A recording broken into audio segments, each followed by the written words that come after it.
Hi there. So let me start my personal story first. So do you have any idea of this number? Is there anyone? No. So this is the number of the victims of the last disaster in the top regions, and then number of the refugees. And then unfortunately, this is my home. So we are from Fukushima. So we are very kind of seriously think about how we change the world for the better place.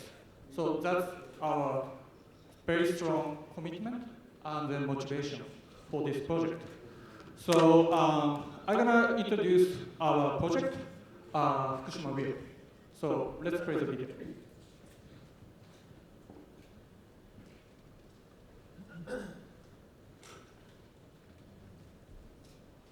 So after the earthquake, someone told me, please check radiation in your downtown. So it's depressing, isn't it? So we think about the rental bike platform, bicycle platform, so that we consist of the three things. So first is smartphone. So smartphone itself has social media connections and then navigations. And then we missed Google Plus yet, so sorry for that. So we're gonna add Google Plus. But we have a navigation system for the bicycle so that we can find some shops and we can collaborate with coupons and then also motivate users to ride around the city. So this is the kind of revolution of the last 1 mile of the mobility. So imagine what if we have such kind of things in the Tokyo Olympic to welcome the guests. It's amazing, right? So second is advertisement. So we have a LED on our wheel so that we can display some advertisement, depends on the time and depends on the locations. So we can ask for lots of kind of sponsorship for the bicycle wheel so that we can get the revenue source from the wheel. And then this can prevent accident, and then also we think about not B2B, but the B2C market, so that the sponsor can buy your ride. And then third is sensors. So now it's kind of, really kind of ugly, but we like to put it in a steering wheel somehow. So the sensor talks with the smartphone and then gives such kind of, environmental data. So you can see how your city is polluted or what's your problem of the kind of city. So all the data is up on the cloud, and then it's going to be an open data, so that I went to South by Southwest and then make a fair in the Bay Area. So everything is on the web, so you can see your problem of your city, PM 2.5, or city noise, or what. So we can change such kind of problem. So we are very proud of doing this from made in Fukushima. And we have already have international collaborator, including Berkeley-based Monkey Electric. And we are a very international team. So Oscar Wilde mentioned, where there is sorrow, there is holy ground. So this is our strong commitment of our team. So in the end, I'd like to finish up my presentation with a showtime. It's a weekend, right? So I like everyone shout, showtime, okay?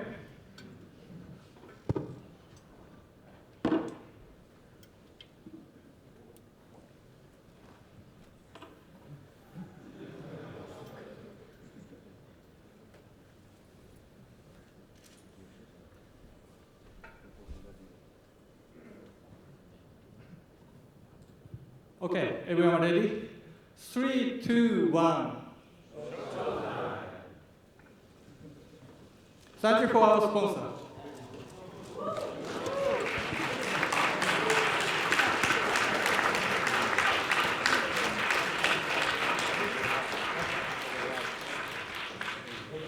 Thank you very much.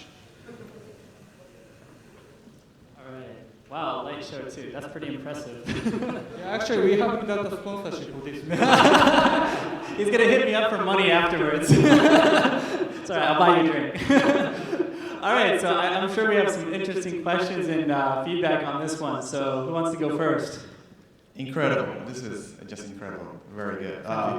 So if you ride a bicycle with those advertisers or sponsors, as a rider, do you get any revenue?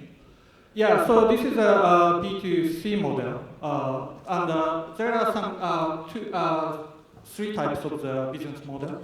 One is B2B or B2G. So government buy environmental data from the sensor. That's one. And then second is the company who like to sponsor of the location or time can buy the advertisement on the wheel. So this is the second. And the third one is we can also sell big data of the tourists in a town because you can trace all the kind of route of the tourists by the smartphone. So that's the three business plans. And then alternately, we are thinking to B2C market, which is we can sell this kind of lights and distribute the apps on the App Store so that people buy the lights and then sponsor buy your light. So that's a business model. Actually, this could be quite popular in San Francisco. There are so many riders in the city, so it should be perfect. And it's a prevent accidents, so it's very good. So it seems like this has a strong connection to, saying a contribution to Fukushima. So is there an element where some of the profits go into something for the local revitalization, or what sort of transparency is about where business and contribution? Yeah, actually, this is a very good question. Actually, this is a 200 years of anniversary of innovation of the bicycle this year. So, and we just got the sponsorship of the Ministry of the Recovery to support this project. And then I think local tourism is based on bicycle, and then bicycle is promotes a more healthy life. So I think it's pretty good. Just to follow up, so I like all of that, but I'm saying when people see the Made in Fukushima and the story, they might wonder if this becomes a profitable company, will some of the profits go into total recovery or something? So I was just wondering your thoughts on yes. that. On the bicycle, why I named this project FUKUSHIMA Wheel. Usually bicycle has two wheels, right? So this is my FUKUSHIMA Wheel, but where you guys come from? Berkeley, San Francisco, Tokyo? We have a Tokyo wheel or some other wheels. So that it's a kind of innovation from Fukushima. So. Can I ask the name of your company? Is it Fukushima Wheel? We are 18 years old startup, iJapan. It's original, but this is part of the project of my company. I see. So that's basically a project that runs in an existing startup. I see. Okay. So we are thinking about joint venture. Right. How many people are you in your startup? Now we have something like more than 20, including part-time. And they're all based in Fukushima, or is there yes, but half of our full-time employees are non-Japanese. They come from Germany, Russia, because they like the challenges. Got it. Thanks. Okay. Actually, I'm kind of confused about what you actually do, because this is a product from the US. Yes. So that's not your product. So you want to be maybe a distributor in Japan for this? Yes, we got the exclusive distributor license. Okay. And also the hardware company, Monkey Electric, just make a hardware. Yeah. But we make a software for them. And also we invent location-based advertising so that we work with them. The navigation with iPhone, I don't know, doesn't feel very innovative. There's tons of apps like this. Yes, we don't reinvent a wheel. You don't invent a wheel? Fair enough. The last thing in the middle, so the sensor thing, it looks interesting. Is that your product? Yes.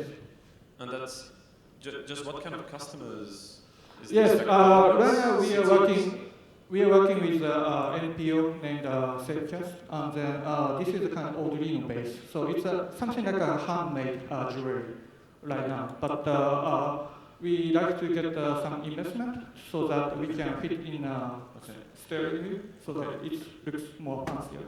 Okay, so if I summarize so this is product distribution business. This is kind of an app business that's similar to many other apps for navigation. This is somewhat innovative. That's something product you created, except that the business model, the business is not very clear. But that's It's something like a kind of platform. So we just focus on bicycle platform. Okay, I find it very interesting because I ride a bike and I live in Beijing, so you know the So you should really like the bicycle because we can customize. I'm afraid of putting this on my bike because then I will know more about the equality and I will want to leave, right? Yeah. So we can always we can easily customize the sensor depending on the city. Something like PM 2.5. So yeah, the only challenge that this might get stolen if it's on a bike. Maybe not in Japan, but yes, but it has GPS. We can track them down. yeah. So we had one last question from the audience, which is the LED kit. Like, how much would this cost? Like in terms of manufacturing versus like retail? Yeah, like right now it's 700 to 800 bucks on the market price. But someone can buy your ride, so it's cheap investment, right? All right. Well, thank you very much to everyone. Give a round of applause for FUKUSHIMA Wheel.